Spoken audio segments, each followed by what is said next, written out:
कि ये राजा सत्ता के भूखे नहीं होते हैं, ये राजा विलासी नहीं होते हैं, बल्कि ये राजा जल में कमल की तरह भोगों में नहीं, बल्कि उन भोगों के बीच भी विरक्त रहते थे।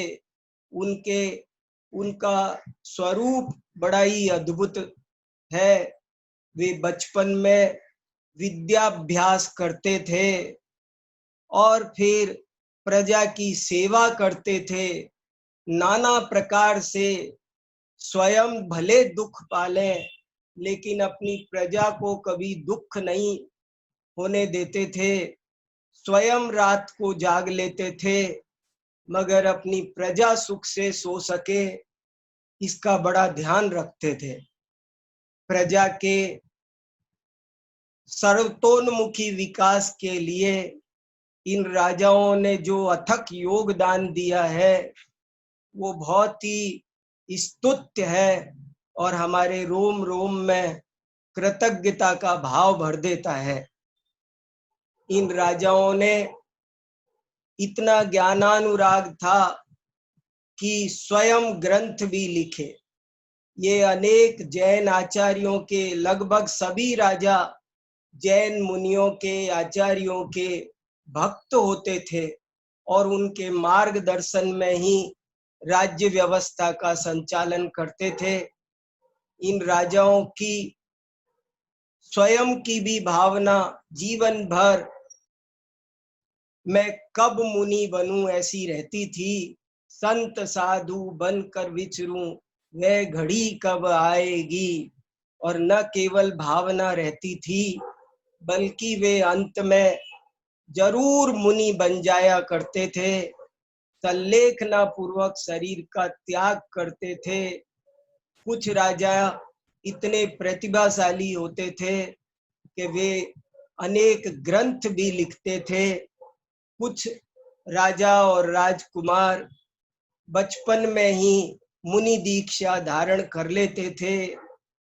असल में हम लोगों ने सत्ता के भूखे और क्रूर राजाओं को ही देखा, इसलिए हमको समझ में ही नहीं आता कि भारत की राज परंपरा कैसी रही है, कैसी अद्भुत हमारी संस्कृति रही है। और बाद में जब वो परंपरा क्षीण हुई तो हमारी पूरी राजनीति विकृत हो गई। और जब राजनीति विकृत हो जाती है तो ये बहुत बुरा होता है, क्योंकि जब राजनीति दूषित हो जाती है तो शिक्षा पर भी उसका प्रभाव पड़ता है, संस्कृति पर उसका प्रभाव पड़ता है। दार्शनिक चर्चाओं में वो आग्रह दुराग्रह आने लगते हैं। लेकिन हमारे ये महान राजा कैसे शांत भाव से अपने को पीछे रखकर पूरी संस्कृति को विकसित होने देते थे। ऐसे हमारे भारतीय संस्कृति के निर्माता, रक्षक, आध्यात्मिक राजाओं का वर्णन हम पढ़ रहे हैं। इनके अपरंपार वैभव की भी हमने थोड़ी सी चर्चा की और वो वैभव हमको ये भी शिक्षा दे गया साथ साथ कि राजा राणा छत्रपति अनित्यता और असारता की भी शिक्षा, कि जब इतने बड़े बड़े राजा भी नहीं बचे तो इस वैभव में हमको क्या आसक्त होना। इस तरह इतने बड़े बड़े वैभव को जीर्ण तृण के समान त्याग कर जब वे नग्न दिगंबर मुनि बन गए, तब हमको इस तुच्छ वैभव में क्या आसक्त होना। इत्यादि प्रकार की अनेक आध्यात्मिक, सामाजिक, राजनीतिक, सांस्कृतिक शिक्षाओं को हम प्राप्त कर रहे हैं। और इन राजाओं का इतिहास बहुत लंबा चौड़ा है, कोई बता ही नहीं सकता, कोई कह ही नहीं सकता। असंख्य राजा हुए और कितनों ही का हम नाम भी नहीं जानते। ये तो जो इतिहास में बड़े प्रतापी हुए। पूरे भारत मंडल पर जो दक्षिण में हुआ उत्तर तक जिसका राज्य फैल गया, उत्तर में हुआ दक्षिण तक जिसकी व्यवस्था फैल गई, ऐसे कुछ राजाओं का वर्णन कई इतिहास में सुरक्षित रह गया। मैं आपको उन्हीं की कुछ बातें बता रहा हूँ, और वो भी इसलिए बता रहा हूँ ताकि जैन विद्वानों को कम से कम ये सब बातें थोड़ी सी पता होनी चाहिए। इससे बहुत लाभ होता है, उनके व्यक्तित्व में, उनके चिंतन में बहुत व्यापकता आती है। इसलिए मैं इस चर्चा को थोड़ी बहुत यथाशक्ति यथामति आप सबके सामने इतिहास ग्रंथों के आधार से प्रस्तुत कर रहा हूं।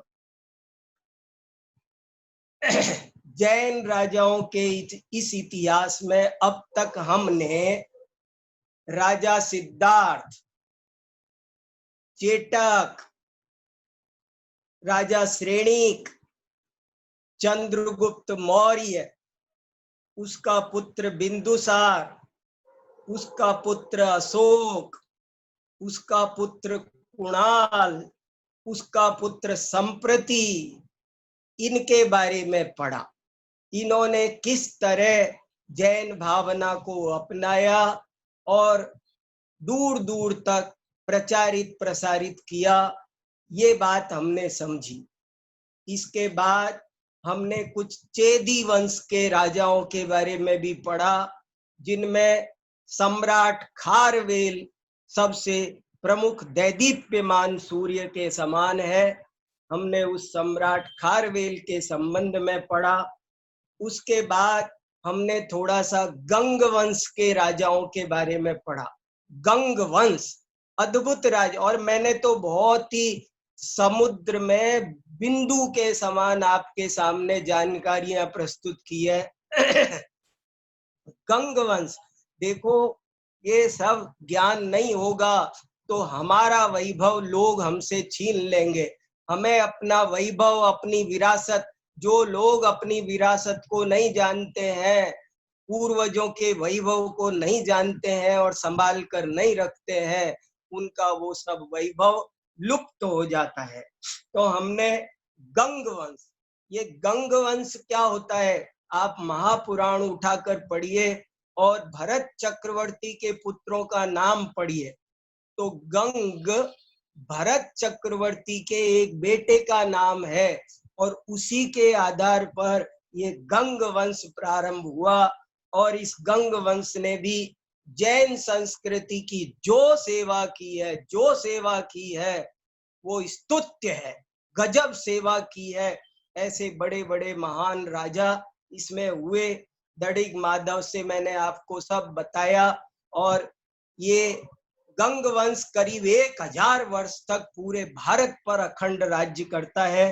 राजमल्ल करीब करीब इसके अंतिम राजा बहुत बड़े हुए, और उनका मंत्री था चामुंडराय, जो नेमी चंद्र सिद्धांत चक्रवर्ती का बड़ा ही भक्त था, और जिसने श्रवण बेलगोला में गोमटेश्वर बाहुबली की मूर्ति का निर्माण किया। ये सब गंग वंश की स्वर्णिम कहानियां हैं मित्रों। इसके बाद हमने राष्ट्रकूट के राजाओं के बारे में पढ़ा। देखो, ये कुछ कुछ वंशों के नाम तो सुनो, हमारे आचार्यों के ग्रंथों को जब आप पढ़ोगे, उनकी प्रशस्तियां पढ़ोगे, तो आपको समझ में नहीं आएगा ये सब क्या है, कहाँ इनका वर्णन है। मैंने आपको सब सहायक पुस्तकें भी बताई कि इसका वर्णन यहाँ है, इसका। जब आप पढ़ेंगे, पढ़ाएंगे, आपको जब जानने की इच्छा होगी कि शांति वर्मा राजा ये थे, तो कौन शांति वर्मा राजा, वो तो आपको पता तो चले कि इसकी सामग्री कहाँ है। तो वो सब संदर्भ भी आपको दे रहा हूं, ताकि आप उनमें जब समय मिले तो आप अपनी जानकारी को बढ़ा सके। तो हमने फिर गंग वंश को पढ़ा। गंग वंश के बाद राष्ट्रकूट वंश को पढ़ा। राष्ट्रकूट वंश का मतलब सौराष्ट्रकूट। सौराष्ट्रकूट का में सबसे प्रतापी राजा हुए अमोघ वर्ष अमोघ वर्ष। अमोघ वर्ष माने जो जिन सेनाचार्य को अपना गुरु मानते थे और जिन सेनाचार्य से जिन्होंने मुनि दीक्षा ली थी, जिन सेनाचार्य के काल में ही ये थे। और जिन सेनाचार्य ने जय धवला का लेखन इनके राज्यकाल में किया, वीर सेन आचार्य इनके राज्यकाल में, धवला जय धवला की ठीक 63 वर्ष तक शासन किया अमोघ वर्ष ने। फिर अमोघ वर्ष के बाद अकाल वर्ष, नित्य वर्ष, ऐसे वर्ष वर्ष नाम के एक राजाओं की परंपरा चली। और ये केवल गुजरात में नहीं, ये मान्यखेट, नासिक, महाराष्ट्र से लेकर के पूरे बेल्ट में उत्तर भारत तक इनका शासन चला। कैसे ये राजा, सत्यव्रत शास्त्री ने लिखा है कि ये राजाओं ने, इनमें से कुछ ऐसे अद्भुत महान राजा जैन हुए कि जिन्होंने रक्त की एक बूंद नहीं बहाई जीवन में। गजब की बात है कैसे कैसे ये राजा काम करते थे। राजनीति क्या होती है, आज राजनीति दिशाहीन हो गई है तो हमारा सारा देश ही दिशाहीन हो गया। इसलिए भी इस विषय को समझना जरूरी है। यदि राजनीति दिशा पर रहे तो हमारी शिक्षा, संस्कृति, कला, सब चीजें सुरक्षित रहे और एक दिशा पर चले। तो मित्रों, हमने राष्ट्रकूट राजाओं का वर्णन पढ़ा। राष्ट्रकूट राजाओं के वर्णन के बाद हमने सोलंकी राजाओं का वर्णन पढ़ा। सोलंकी राजाओं का एक काल था और सोलंकी राजाओं ने जो जैन शासन की सेवा की है वो अद्भुत है। इनमें से कभी कभी एक एक दो दो का नाम तो आपको याद रहे ना, कौन सोलंकी राजा कहाँ थे। सोलंकी राजाओं में सबसे ज्यादा उल्लेखनीय नाम जिसका है वो है कुमारपाल। कुमारपाल चरित नाम का जैन आचार्य ने एक ग्रंथ लिखा है, पूरा ग्रंथ लिखा। और उस कुमारपाल का पूरा बचपन से लेकर जीवन अंत तक उनका पूरा, जब तक वो दीक्षा लेते हैं साधु की, तब तक क्या उसका उसमें वर्णन है। कुमारपाल राजा मुख्य रूप से गुजरात में काम कर रहा था और गुजरात में उस कुमारपाल राजा ने अहिंसा को जो बढ़ावा दिया, वो इतना बढ़ावा दिया कि आज तक, आज 800-900 वर्ष हो गए, अभी भी वहां हिंसा उस तरह नहीं फैल पा रही है। वो सब कुमारपाल राजा का प्रताप है। कुमारपाल राजा की वजह से पूरे गुजरात राज्य में कोई एक भी व्यक्ति उस राज्यकाल में मद्य, मांस, मधु का सेवन नहीं करता था।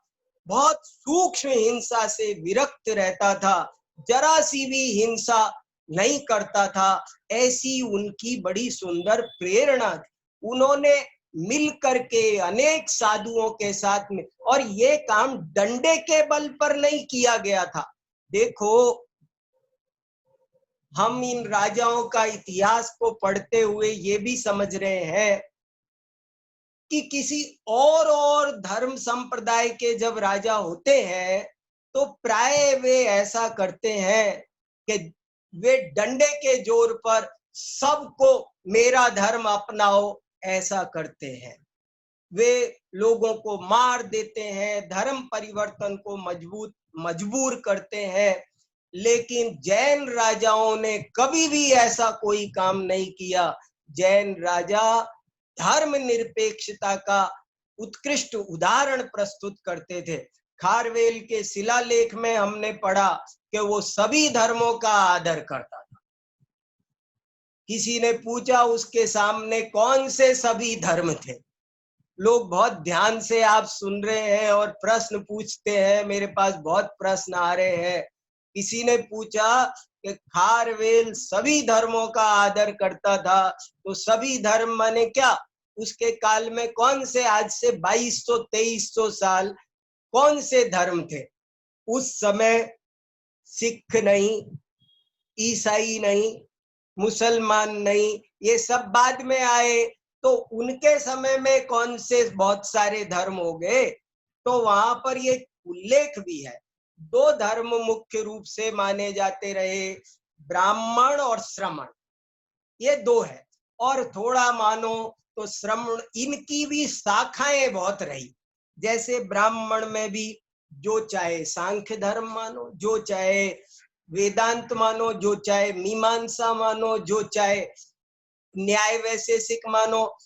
श्रमण धर्म में भी जो चाहे बौद्ध मानो, जो चाहे जैन मानो।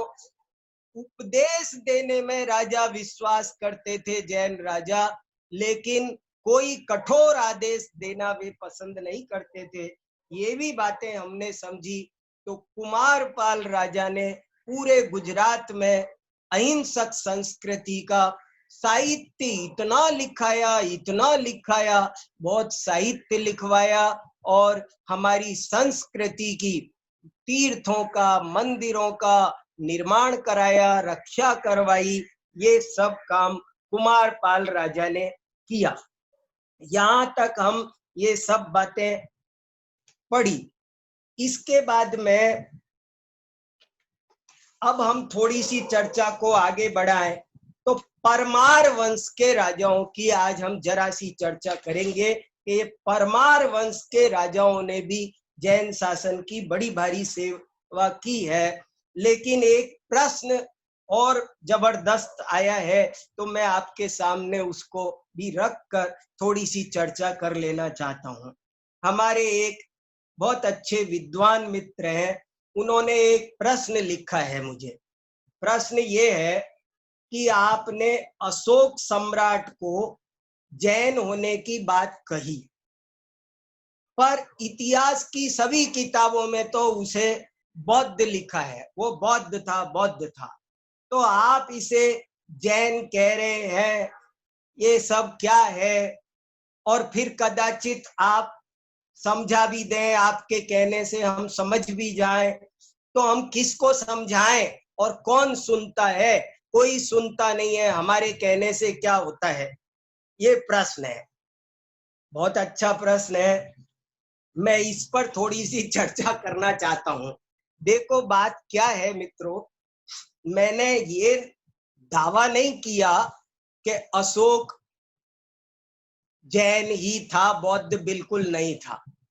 लेकिन मैंने ये प्रमाण दिए और ये पूरी पूरी संभावना व्यक्त की, उन प्रमाणों के आधार पर ये सिद्ध किया कि सम्राट अशोक बौद्ध नहीं, जैन ही था। अब आप समझिए मैं कैसे कह रहा हूं। मैं एक दफे फिर से 2 मिनट में दोहराता हूं, ये बात सभी जैन विद्वानों को बहुत शांति से सुननी, समझनी, नोट करनी चाहिए, क्योंकि इस बात पर आपसे जब भी कहीं बोलेंगे तो बहुत मुकाबला होगा। मैं प्रमाण सहित आपको कुछ बातें नोट करा रहा हूं। सम्राट अशोक को बौद्ध कह रहे हैं तो उसका उनको प्रमाण देना पड़ेगा। वो क्या प्रमाण दे रहे हैं उनसे पूछो। मैंने बहुत सारे देख लिए और मेरे पास देखो ढेर सारे प्रमाण हैं, और इतिहासकारों ने ये लिखा है कि ये समस्त युक्तियों द्वारा सम्राट अशोक के बौद्ध होने का कोई समर्थन नहीं होता है। माने बौद्ध सिद्ध करने, लेकिन मैं जैन सिद्ध करने की आपको तर्क देता हूं। सम्राट अशोक जैन क्यों था, इसका मैं आपको कुछ तर्क देता हूं। एक तर्क, ये सामान्य तर्क तो यही है कि उसके पिता जैन, उसके बाबा जैन, उसका बेटा जैन, उसका पोता जैन, पूरा का पूरा उसका कुल धर्म जैन, उसकी पत्नी जैन। और इतिहासकारों ने भी इतना तो लिखा ही है कि वो 29 वर्ष तक जैन ही रहा। तो एक तो ये सामान्य प्रमाण, लेकिन चलो छोड़ो। दूसरा आप देखते हैं, एक दिव्यावदान नाम का बौद्ध ग्रंथ है, दिव्यावदान। उस दिव्यावदान ग्रंथ में एक राजा, उसका सम्राट अशोक का जीवन चरित्र है। उस जीवन चरित्र में एक जगह एक दिन भोजन करने अशोक बैठता है तो थाली में प्याज आ गया। तो अशोक बोलता है अहम कथम पलांडुम भक्ष्य, के हे रानी मैं प्याज कैसे खा सकता हूं। तो माने प्याज खाने का निषेध बौद्ध संस्कृति में इस तरह के खान पान का निषेध ही नहीं है, ये जैन संस्कृति में ही ऐसा निषेध है। अगला प्रमाण सुनिए कि उसके अनेक शिलालेख ये सिद्ध कर रहे हैं कि वो जैन था। कैसे, देखिए एक शिलालेख में ये लिखा है कि अष्टमी, चतुर्दशी और तीनों अष्टानिकाओं में कोई भी पशु वध ना करे। ये गिरनार का शिलालेख है। क्या ये शिलालेख लिखवाने वाला जो अष्टमी, चतुर्दशी, अष्टानिका, ये बात। तीसरा तर्क, चौथा तर्क सुनो आप। श्रवण बेलगोला में चंद्रगिरी पर्वत पर एक मंदिर है बहुत बड़ा, और वहां एक शिलालेख लिखा हुआ है कि इस मंदिर को, उसका नाम है चंद्रगुप्त वसदी। उस चंद्रगुप्त वसदी को वसदी, वसदी माने मंदिर, चंद्रगुप्त वसदी वो कई मंदिरों का मंदिर है, बहुत बड़ा मंदिर है। उस मंदिर में, उस मंदिर पर शिलालेख के इस शिलालेख को सम्राट अशोक ने अपने दादा चंद्रगुप्त की स्मृति में बनवाया, इसलिए इस मंदिर का नाम चंद्रगुप्त वसति है। तो एक ये बात। फिर मैंने आपको J.R. फर्लांग का एक स्टेटमेंट सुनाया था, ये आ गया, ये इस शिला, एक बहुत बड़े इतिहासकार हुए हैं मेजर जनरल J.S.R. फर्लांग, और उनकी एक पुस्तक है साइंस ऑफ कंपैरेटिव रिलीजन। इसके पेज नंबर 20 पर साफ साफ लिखा है कि जैन और बौद्ध धर्म के मध्य राजा अशोक इतना कम भेद देखता था कि उसने सर्वसाधारण में अपना बौद्ध होना अपने राज्य के 12वें वर्ष में कहा। इसलिए उसके कई शिलालेख करीब करीब सभी जैन सम्राट के रूप में उपलब्ध होते हैं। इससे भी पता चलता है। और एक बात आपको बताता हूं कि क्या क्या है ये दुनिया में क्या ये जैन बौद्ध ये समान तंत्र समझे जाते हैं, और आम जनता इनके बीच बहुत फर्क नहीं कर पाती है, और धड़ल्ले से जैन मूर्तियों को आज भी हम देखते हैं, लोग जैन मूर्तियों को बौद्ध मूर्ति कह देते हैं। तो इससे पता चलता है कि एक एक साधारण जनता में जैन और बौद्ध का इतना फर्क ही नहीं है कि वो जरा जरा सी बात के कारण वो सबको एक ही भाव तोल देती है। यहाँ भी बहुत सारे लोग आते हैं, सब जगह आते हैं, मैंने बताया। तो इसलिए भी ये भ्रम फैल जाता है कि भाई वो बौद्ध रहा। और एक बात अंतिम और बहुत महत्वपूर्ण, वो ये है, देखो हुआ ये है, मैंने इतिहास की किताब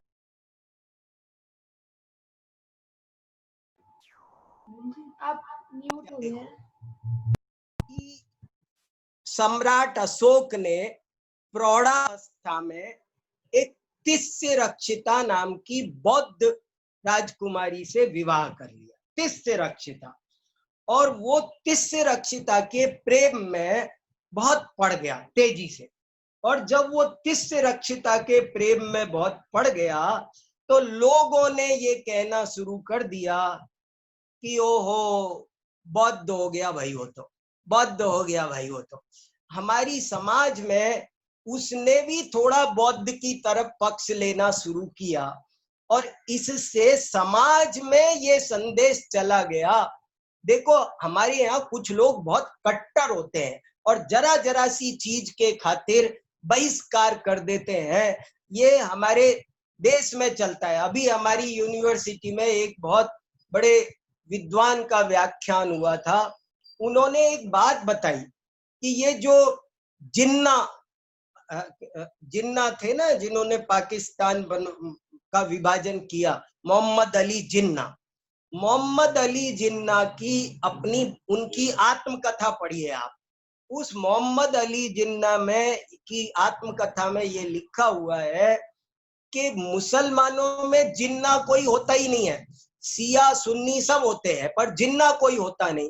तो मोहम्मद अली जिन्ना खुद अपनी आत्मकथा में लिख रहे हैं कि हम तो राजस्थान के रहने वाले जैन थे, लेकिन हमसे ऐसी गलती हुई, इस गलती के कारण हमारे समाज ने बहिष्कार किया, और बहिष्कार किया तो फिर हम है ना मुसलमान बन गए, मुसलमान बन गए तो हमारा नाम जिन्ना पड़ गया। जैन लोग, बहुत जैन लोग जरा जरा सी बात के कारण, मैंने बहुतों को देखा है, इसने ये किया, इसने ये किया, इसका बहिष्कार करो। एक बार मैंने आपको बताया था, एक बार मुलायम सिंह यादव आचार्य विद्यानंद जी की विशाल सभा में आए और उन्होंने बोला, अरे भाई हम तो पक्के जैन हैं, ओरिजिनल असली पुराने नेमिनाथ के वंशज हैं हम यादव, लेकिन पता नहीं क्या हुआ, आप लोगों ने हमको जैन मानना छोड़ दिया और धीरे धीरे फिर हमने भी अपने को जैन मानना छोड़ दिया। तो ऐसा इतिहास में बहुत हुआ है। हम लोग जरा जरा सी बात के कारण हम अपनी चीजों को, अपने आदमियों को ठुकरा देते हैं। तो ऐसा भी कुछ हुआ है, हम जरा जरा सी बात, हम कट्टर इतने हैं कि हम कोई बात सुनना ही पसंद नहीं करते। अब जरा मैं कह दूं ना कि गुरु पूर्णिमा जैन त्योहार है, तो मेरे ही साथी पीछे पड़ जाते हैं कि कैसे हो गया। अरे भैया, किताब में दिखा दिया तुम्हें, बड़े बड़े विद्वानों ने, इतिहास, अखबार वाले लिख रहे हैं। अभी इस साल अखबार वालों ने लिखा कि ये जैनों का त्योहार है, और हमारे जैन विद्वान, जैन भाई कह रहे हैं कि नहीं नहीं, ये जैनों का त्योहार नहीं है। विजयदशमी हमारा त्योहार है, हम कहते हैं हमारा नहीं है। दिवाली हमारा त्योहार है, रविन्द्रनाथ टैगोर लिख रहे हैं कि ओरिजिनल जैनों का है, और हमारे भाई कह रहे हैं कि नहीं है। क्या करूं मैं, किसको सब? अरे कुछ संभावना तो बची रहने दो।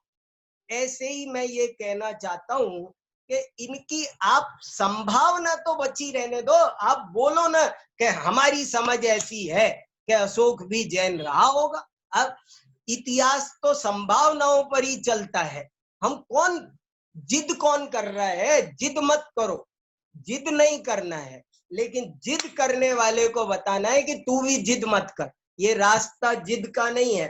इसलिए सब चीजें बहुत शांति से समझ समझ करके हमें काम करना पड़ेगा, तभी हमें ये सब बातें समझ में आएंगी।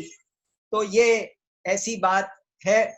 और रही बात ये प्रश्न में, देखो अंत में क्या लिखा है, अगर हम ऐसा करें भी तो आज सुनता कौन है? मैं ये बहुत उत्साहहीनता की बातें हैं। सुनता कौन है? कौन नहीं सुनता है?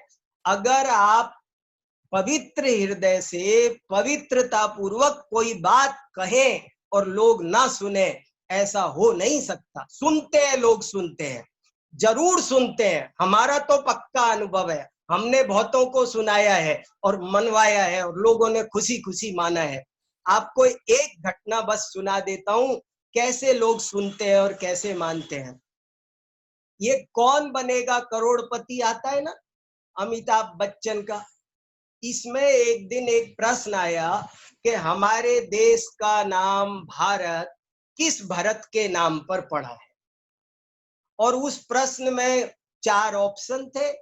उस 4 ऑप्शन में ऋषभ पुत्र भरत भी था, राम का भाई भरत भी था, दुष्यंत शकुंतला का पुत्र भरत भी था। तो वो प्रश्न का सही उत्तर बताया गया कि जो दुष्यंत और शकुंतला का पुत्र है, उस भरत के नाम पर हमारे देश का नाम भारत है। इत्तेफाक से मैं वो देख रहा था, वो वाला एपिसोड, और मैंने सुबह कुंद कुंद भारती में जाकर के विद्यानंद महाराज को ये बात बताई।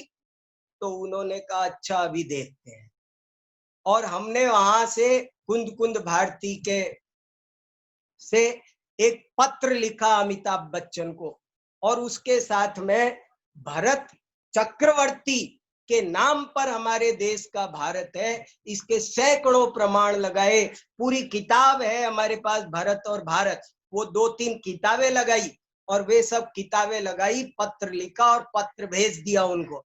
और कहा कि आप विद्वान हैं और हमें उम्मीद है कि आप इन सब चीजों का प्रमाण अवलोकन करेंगे कि किस भरत के नाम पर हमारे देश का नाम भारत पड़ा है। सारे हिंदू पुराण भी यही कह रहे हैं कि ऋषभ देव के पुत्र के नाम पर हमारे देश का नाम भारत पड़ा है। तो आपके अवलोकनार्थ ये सब सामग्री प्रेषित की जा रही है।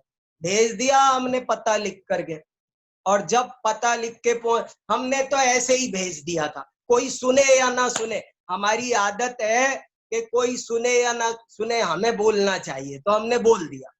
लेकिन आप देखो कमाल कि थोड़े ही दिन बाद उसी कौन बनेगा करोड़पति के सेट पर अमिताभ बच्चन बोलते हैं कि पिछले दिनों एक प्रश्न का उत्तर हमने ये सही किया था, लेकिन लोगों ने हमारा ध्यान आकर्षित किया और हम उसे संशोधित करते हैं कि भारत देश का नाम दुष्यंत शकुंतला के पुत्र के नाम भरत के नाम पर भारत नहीं पड़ा, बल्कि ऋषभ देव के पुत्र भरत के नाम पर हमारे देश का नाम भारत पड़ा।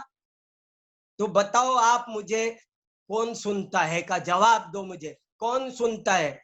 मैं कहता हूं कि कौन सुनाता है? कोई सुनाता नहीं है। हम डरते हैं, हमको सुनाना नहीं आता है, बताना नहीं आता है, हमें पता नहीं है।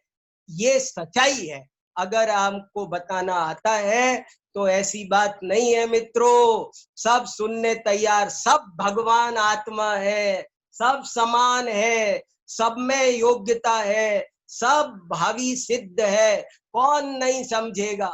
समझाओ एक बार, कौन कहता है कि आसमां में सुराग नहीं हो सकता? एक पत्थर तो तबीयत से उछालो यारो। इसलिए ऐसी हल्की बातें, पुरुषार्थहीनता की बातें ना करें कि सुनता कौन है, सुनते हैं, सुनाने वाला चाहिए। तो मैं अब थोड़ी सी बात आपको परमार राजाओं की सुनाना चाहता हूं। समय कम है हमारे पास, बहुत सारी बातें है। मैं परमार राजा क्या होते थे देखो, ये उत्तर भारत के राजा है परमार राजा, और इनकी प्राय उपाधि थी भोज, भोज राजा। आप ये समझ लो, परमार राजाओं में भोज राजा मुख्य थे। और ये भोज राजा के बारे में कुछ भी कहो, बोले भोज राजा एक ही नहीं हुआ है, इसके बारे में कुछ पूरी जानकारियां नहीं मिलती है। कोई कहता है कि नहीं भोज राजा एक ही था, लेकिन इतिहासकारों का कहना है कि जैसे विक्रमादित्य नाम का एक राजा नहीं था, वास्तव में विक्रमादित्य एक उपाधि बन गई, ऐसे ही भोज नाम का एक राजा नहीं था, भोज नाम की एक उपाधि बन गई। भोज का बेटा और जो परंपरा आई वो सब भोज राजा की रही। और ये करीब 9वीं शताब्दी से 12वीं शताब्दी के बीच का टाइम है। इस समय इन राजाओं ने बहुत, ये बड़े ही वीर, पराक्रमी, कवि और विद्या प्रेमी होते थे। तो इनकी क्या विषय, वीर, पराक्रमी, कवि और विद्या प्रेमी। प्रबंध चिंतामणि आदि जैन ग्रंथों में इनके संबंध में अनेक कथाएं मिलती है। जैन ग्रंथों में देखो, अनेक संस्कृत कवियों का यह प्रश्रयदाता था, जिनमें जैन कवि धनपाल भी था। धनपाल कवि नामक जैन आचार्य महसेन और अमित गति का वह बहुत सम्मान करता था। उसके आश्रय में कई ग्रंथ भी लिखे थे। वो जैन हो या नहीं, किंतु जैन धर्म का पोषक अवश्य था। ये लाइन कितनी बढ़िया लिखी है ना, वह जैन हो या नहीं, लेकिन जैन धर्म का पोषक अवश्य था। एक और बात जैन राजाओं में मैंने बताया ना, वो अपना सार्वजनिक रूप से जैनत्व होना प्रकट नहीं करते, क्योंकि उनके लिए सब प्रजा बराबर है। ये भी एक विशेष बात देखो, वह जैन था या नहीं, किंतु जैन धर्म का पोषक अवश्य था। फिर इसके उत्तराधिकारी भी भोज परमार। भोज परमार प्राचीन वीर विक्रमादित्य की तरह भारतीय लोक कथाओं का एक प्रसिद्ध नायक बन गया। वीर पराक्रमी, सूरवीर प्रतापी होने के साथ साथ परम विद्वान, सुकवि, कला मर्मज्ञ, इसके समय में कला ने बहुत उन्नति की, विद्वानों का आश्रयदाता और जैन धर्म का पोषक था। उसके समय में धारा नगरी, धारा समझ गए आप, धारा नगरी माने उज्जैन के आसपास के एरिए को धारा कहते थे। तो उस समय में धारा नगरी, बहुत ध्यान से सुनो, कितनी बढ़िया बात लिखी। उसके समय में धारा नगरी दिगंबर जैन धर्म का एक प्रमुख केंद्र थी और राजा जैन मुनियों एवं विद्वानों का बड़ा आदर करता था। अब नाम सुनो, अमित गति, माणिक्य नंदी, नय नंदी, प्रभाचंद्र आदि अनेक ग्रंथों के रचयिता दिग्गज जैनाचार्यों ने परमार भोज देव से आश्रय एवं सम्मान प्राप्त किया। आप समझे इस राजा भोज की कहानी। राजा भोज ने धारा नगरी में शासन किया, बहुत बड़ा कला प्रेमी। और कौन कौन राजा हो गए उस समय, कौन कौन जैन आचार्यों को उसने काम करने की सुविधाएं जुटाई, किनकी सेवा की? जिन्होंने परीक्षा मुख सूत्र लिखा, परीक्षा मुख सूत्र और प्रमेय कमल मार्तंड, दोनों जहां लिखी गई उस जगह का नाम है धारा नगरी। और वहां उस समय कौन शासन करता था? राजा भोज। राजा भोज शासन करता था। अब कैसे ऐसे राजाओं का बहुमान ना आए? राजा भोज पर मेरे पास इतनी सामग्री है, मैं आपके बहुत लंबी चौड़ी बहुत सारी बातें कर सकता हूँ। बहुत देखो, राजा भोज पर हमने ये प्राकृत विद्या का एक विशेषांक निकाला था राजा भोज पर। ये जैन सरस्वती है, ये राजा भोज ने बनाई है।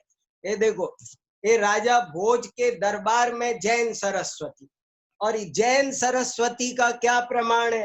ये देखो, ये सरस्वती है, इस सरस्वती के ऊपर ये देखो, दिखाई दे रहा है आपको? मैं और पास लाता हूँ। ये देखो, जिनेंद्र भगवान बैठे हुए हैं, जिनेंद्र भगवान ऊपर है। और अभी इसका बहुत विस्तृत, ये तीर्थ वंदना ने एक जैन सरस्वती का विशेषांक निकाला है। और पंडित टोडरमल जी ने लिखा है, पंडित टोडरमल जी का सुनाऊं आपको? पंडित टोडरमल जी त्रिलोक सार की टीका गाथा 988 पेज नंबर 753, वहां पर लिखते हैं सरस्वती के बारे में कि ये प्रश्न भी उठाया कि सरस्वती को मानना ये क्या है, ये धर्म है कि मिथ्यात्व है? और क्या कैसा सुंदर उन्होंने उत्तर दिया। ये देखो, ये पूरी हमने इसकी स्टडी की है। अभी मैं थोड़ी चर्चा करता हूँ, अभी थोड़ा सा ये और पढ़ता हूँ, 1 मिनट। माणिक्य नंदी आचार्य, प्रभाचंद्र आचार्य, परीक्षा मुख सूत्र, प्रमेय कमल मार्तंड आदि अनेक ग्रंथों के रचयिता दिग्गज जैनाचार्यों ने परमार भोजदेव से आश्रय एवं सम्मान प्राप्त किया। आचार्य शांति सेन ने उनकी राजसभा में अनेक अजैन विद्वानों को शास्त्रार्थ में पराजित किया था। मैंने एक दिन आपको भक्तामर स्तोत्र की कहानी सुनाई है, आप वो प्रवचन भी सुन लेना। लोगों ने बदनाम कर दिया कि राजा भोज ने मानतुंग आचार्य को 48 तालों में डाल दिया था, वो जैन धर्म का द्वेषी था। ये बात सफेद झूठ है, ऐसा है नहीं। उसने मानतुंग आचार्य को किसी जेल में नहीं डाला था, बल्कि मानतुंग आचार्य को बहुत बड़ा सम्मान दिया था। सारे शास्त्रार्थ के बीच में, सारे दर्शन के शास्त्रार्थ के बीच में मानतुंग आचार्य को ही निर्णायक बनाया था। और मानतुंग आचार्य ने वो सब विविध मतों का खंडन करके जैन मत की, स्यादवाद मत की स्थापना की थी। इसका नाम था 48 ताले तोड़ना। वो पूरा व्याख्यान मैं कर चुका हूँ, तो वो सुनेंगे तो आपको समझ में आएगा। तो राजा भोज जैन धर्म का बहुत ही वो था। और देखो, एक ये है, एक भूपाल जिन चतुर्विंशति का छपी है पूजन पाठ प्रदीप वगैरह में, 24 तीर्थंकर की स्तुति है, उसका भूधर दास जी ने हिंदी में अनुवाद भी किया है उसमें। और वो भूपाल माने क्या? भूपाल माने राजा भोज। राजा भोज नहीं, वो लोग जानते ही नहीं। अब देखो, हमने कितनी चीजें हमारी खो दी, हम सुरक्षित नहीं रखेंगे तो हमारा कितना नुकसान होगा। भूपाल जिन चतुर्विंशति का, अब आप देखना, पढ़ना एक बार, सारी जिनवाणी की किताबों में एक 24 तीर्थंकर की स्तुति है, उसका नाम है भूपाल जिन चतुर्विंशति का। और वो उसका लेखक कौन है लोगों को पता नहीं है। उसका लेखक राजा भोज है। राजा भोज ने 24 तीर्थंकरों की स्तुति लिखी है, पढ़ो आप तो पता चल। और भूधर दास जी ने उसका ये हिंदी में अनुवाद किया है। मैं आपको क्या, ये भूधर दास जी ने अनुवाद किया है हिंदी में पूरा का। ये देखो, पूजन पाठ प्रदीप हर किताब में ये छपी हुई है। और क्या प्रमाण है कि ये, और कोई पूछे कि क्या प्रमाण है कि ये राजा भोज ने लिखी है भूपाल वाले, तो तत्वार्थ सूत्र की एक टीका है, श्रुत सागर की तत्वार्थ वृत्ति। उस तत्वार्थ वृत्ति में इस जिन चतुर्विंशतिका का एक छंद उद्धृत है, और उस छंद के ऊपर लिखा है तथा चोक्तम महाराज भोजेना, कि ये बात महाराज भोज भी लिख रहे हैं। तो भोज राजा ने लिखी है, इसका प्रमाण वो 13वीं शताब्दी में तत्वार्थ वृत्ति टीका श्रुत सागर सूरी की लिखी हुई है, उसमें इसको उद्धृत कर रखा है राजा भोज के नाम से। इससे पता चलता है कि ये स्तुति राजा भोज ने लिखी है। देखो, और चलो, राजा शांति सेन ने उसकी राजसभा में अनेक अजैन विद्वानों को शास्त्रार्थ में पराजित किया था। धनपाल, धनंजय आदि कई गृहस्थ जैन विद्वान भोजदेव के आश्रित थे, और उनका सेनापति कुलचंद्र तो कट्टर जैन था। सेनापति जैन, राजा भोज का सेनापति का नाम है कुलचंद्र, और वो जैन। इस राजा ने जैन मंदिरों का भी निर्माण कराया, बताया जाता है। उस काल में प्रतिष्ठापित अनेक जैन मूर्तियां मालवा प्रदेश में यत्र तत्र प्राप्त होती हैं। राजधानी धारा नगरी को भोजदेव ने अनेक सुंदर भवनों से अलंकृत किया था। वहां सरस्वती मंदिर या शारदा सदन नामक एक महान विद्यापीठ की स्थापना भी की थी। फिर भोज के काल में एक नय नंदी आचार्य, माणिक नंदी के शिष्य हुए नय नंदी। नय नंदी ने एक रचना लिखी सुदर्शन चरित्र, वो भी उसी समय लिखी गई। राजा नरवर्म भी हुए, कहाँ गया। और सुनो, राजा भोज की आगे की परंपरा में, परमान नरेशों की परंपरा में, पंडित आसाधर जैसे धुरंधर विद्वान भी हुए। पंडित आसाधर जी भी भोज के राजकाल में हुए और उनको उन्होंने संभाला। और ये आसाधर जी कैसे थे? आसाधर जी परवर्ती। आसाधर जी ने 1225 से 1245 के बीच करीब 40 ग्रंथों की रचना की। और इनकी उपाधियां सुनो, आसाधर जी को उस समय अजैन संस्थाओं ने भी सम्मानित किया था। ये देखो, ये लिखा, पंडित आसाधर जी के अनेक शिष्य और भक्त थे, जिनमें गृहस्थ श्रावकी नहीं, त्यागी और मुनि भी थे, और इनको अनेक उपाधियां प्राप्त हुई थी। वे उपाधियों के नाम सुनिए जरा।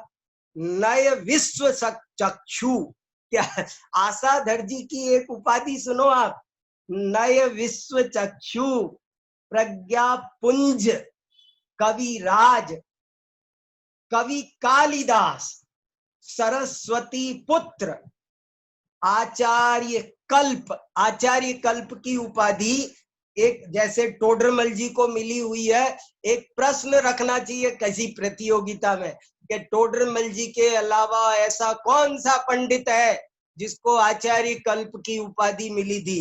तो आसाधर जी को भी आचार्य कल्प की उपाधि मिली थी।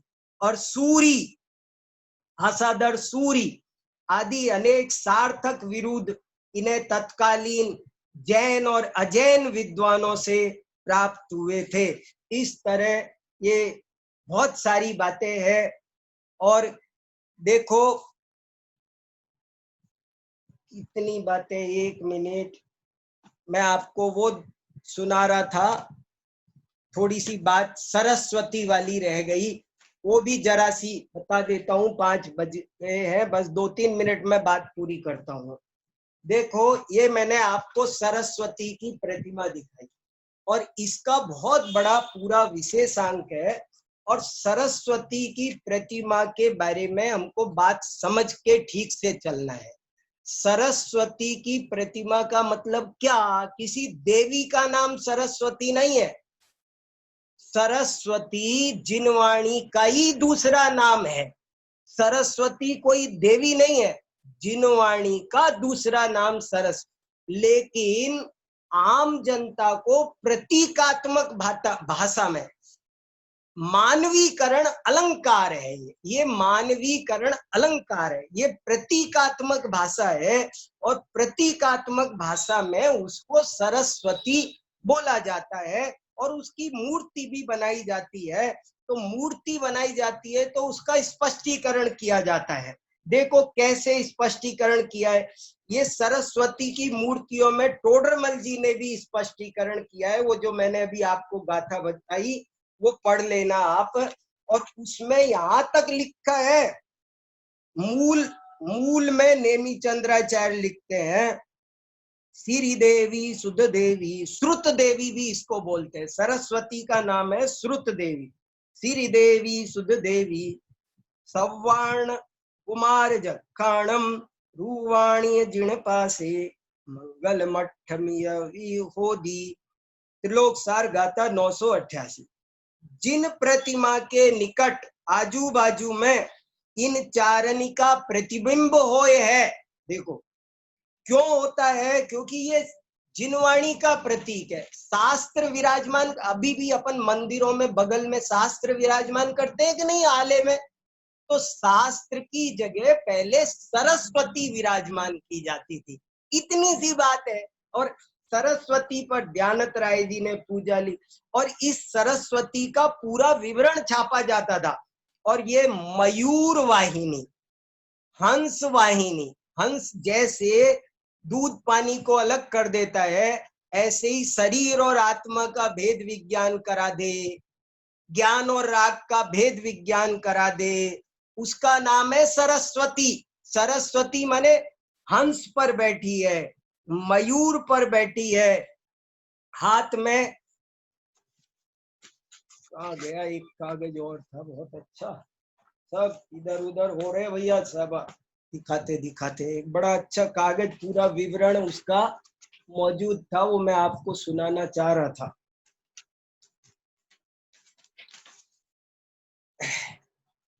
देखो वही नहीं, देखो सरस्वती के प्रतीक पर विवरण क्या दे रखा है कि, और लिखा है सभी देवी देवता संसार में सरस्वती की उपासना सब करते हैं।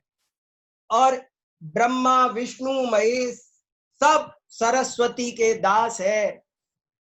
और इसके हाथ में ये जो सरस्वती की मूर्ति है, ये जो देखो वाग देवी प्रतिमा धारानगर, राजा भोज ने जो पूरा राज दरबार था, उस राज दरबार में एक सरस्वती की ये मूर्ति लगा रखी थी। ये वहां का फोटो है, अभी भी वहां म्यूजियम में रखी हुई है ये। और यहाँ जैन मंदिरों में बहुत जगह मिलती है, अभी भी लाडनू, मथुरा, सब जगह सरस्वती की मूर्ति पाई जाती। तो ऊपर जिन बिंब है, हाथ में ताड़ पत्र है, मतलब आगम है, आगम से प्रतिबद्ध है, हाथ में माला है, आमनाए करो, वाचना प्रच्छना, ये सरस्वती में पूरे 5 अंग है, वाचना प्रच्छना अनुप्रेक्षा आमनाए धर्मोपदेश, ये सब इसका स्वरूप है। तो इस तरह, और नीचे चरणों में ये देखो, ये तस्वीर ज्यादा क्लियर नहीं है, ये है, ये क्लियर है। ये इसमें ये जो देखो, ये सबसे नीचे जो ये बैठा हुआ है ना, ये एक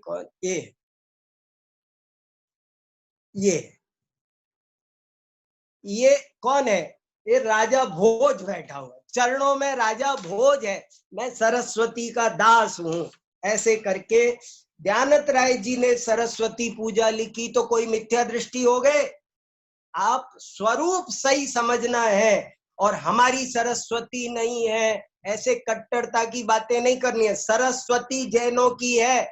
आपको, हमको, सबको जब तक उदार दृष्टिकोण हमारा नहीं होगा, हम चीजों को ठीक से नहीं समझेंगे। सरस्वती पूजो पद अरिहंत के, पूजो गुरुपद सार, पूजो देवी सरस्वती नित प्रति अष्ट प्रकार। इसलिए सरस्वती का स्वरूप भी जिनवाणी के अनुकूल ही है, जिसकी कभी और अपन चर्चा करेंगे। जैन राजाओं का इतिहास बहुत बड़ा लंबा चौड़ा है, कितनी भी बातें करो, पर ये हमको यदि कुछ आध्यात्मिक शिक्षा दे दे, यदि हमें कोई धर्म दर्शन का ज्ञान करने की शिक्षा दे दे, तो हमारी ये चर्चा करना उपयोगी होगा। मैं ये चर्चा और किसी भावना से नहीं कर रहा हूँ, बहुत ही विशुद्ध आत्म कल्याण की भावना से और जिन शासन की प्रभावना की दृष्टि से मैं अपने विद्वान मित्रों को समझाने के लिए उनसे चर्चा कर रहा हूँ, और कोई मेरा इरादा नहीं है। आप सब इस विषय को शांति से चिंतन करें, और कोई भी बात मुझसे कहेंगे तो मुझे बहुत खुशी होगी। आप सबके सुझावों का मैं हृदय से स्वागत करूंगा, और आज की बात मैं यहीं पूरी करता हूँ। जय जी।